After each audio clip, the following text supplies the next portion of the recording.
Hello, I'm Dan Rather, and welcome to the CBS Evening News Online Edition. Just ahead, the most wanted man in Iraq rails against some Muslim clerics. Has Zarqawi finally been backed into a corner? We'll give you details. Also, Thanksgiving travel. It's expected to be heavy this year, and bad weather won't help. A holiday weekend forecast is tonight's inside story. And we report on a seal pup who lost his bearings. You won't believe where he ended up. It's all starting now on the CBS Evening News Online Edition. A U.S. diplomat working with Iraq's education ministry was shot and killed today in Baghdad. West of the capital, U.S. Marines searching Fallujah reported finding, quote, stunning quantities of weapons, enough for a countrywide guerrilla war. And CBS's Lee Cowan reports a terrorist who'd love to have those weapons issued an angry new audio tape. It was an uncharacteristic show of emotion from Iraq's most wanted terrorist. A furious Abu Musab al-Zarqawi ranting not against America, but at Islamic clerics.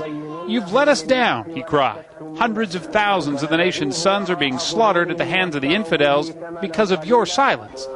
He went so far as to charge some Muslims with trading their faith for Western riches. "You chose your wives, your properties, and your children," he said accusingly. "You're idle and cozy." The criticism was aimed at religious clerics who, al-Zarqawi says, have pushed the ballot box instead of bullets and bombs. The Shiite Supreme Leader, Grand Ayatollah Sistani, even started a poster campaign suggesting Iraq's muscle should only be flexed at the polls. If you don't vote, this man says, you will harm Iraq. Zarqawi's angry message seems as much of a shout against Muslim clerics as it is a call for help.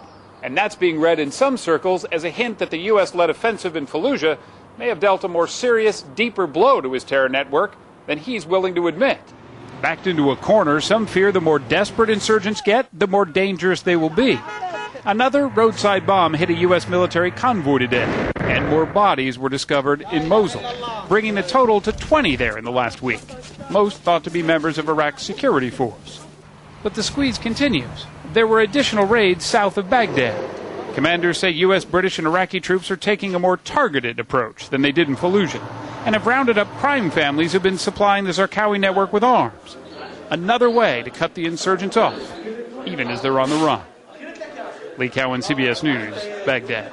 Severe storms that have dumped rain over Texas for days spun off deadly tornadoes there and in other southern states. One twister tore up homes in Slidell, Louisiana, and there was slipping and sliding in the Midwest, pounded by a heaping helping of snow, plus dangerous wind in the Windy City, gusts high enough to push pedestrians around in Chicago. But the weather blast with nasty trimmings isn't the only problem facing Americans on the move for the holidays. CBS's Bob Orr gives you the inside story. With a mix of snow, rain, and fog, tighter plane and train security, and larger than normal crowds, Thanksgiving travelers are facing a perfect storm of hassles. We're going to have us a nice time, so we're going to take it at one moment at a time. But it may not be easy. After a 3-year post-9/11 slump, travel is back.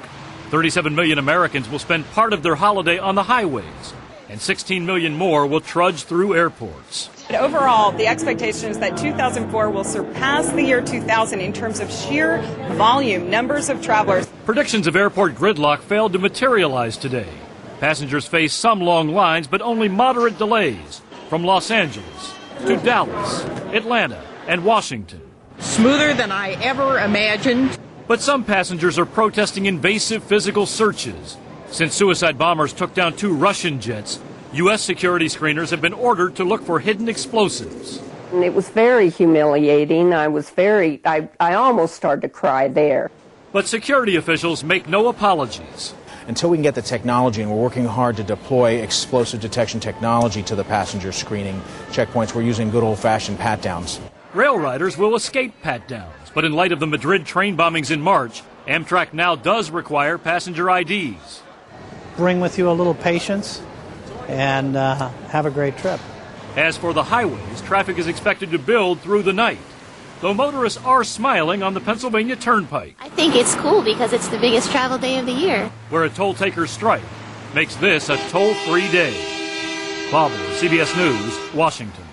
We closed this Thanksgiving Eve with a different kind of home for the holidays story. CBS's John Blackstone reports how some kind-hearted strangers helped a wayward youngster make her way back to where she belongs.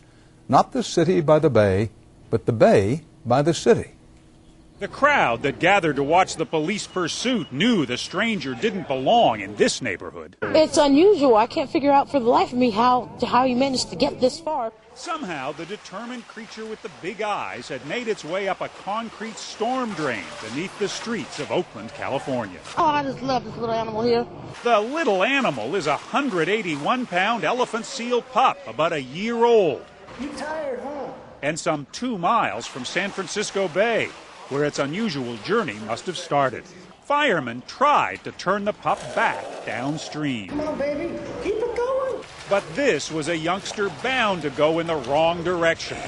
So reluctantly and carefully, it was taken into custody. This wayward elephant seal pup, so far from its home in the wild, seems to be part of a trend. Meandering marine mammals searching for adventure far from the seashore. Earlier this year, it was Chippy the sea lion who turned up in a farmer's field 100 miles from the Pacific Ocean. Like Chippy, the young elephant seal from the storm drain, now named Emmy, was brought to the Marine Mammal Center for a physical. She's got good body weight. She's well hydrated.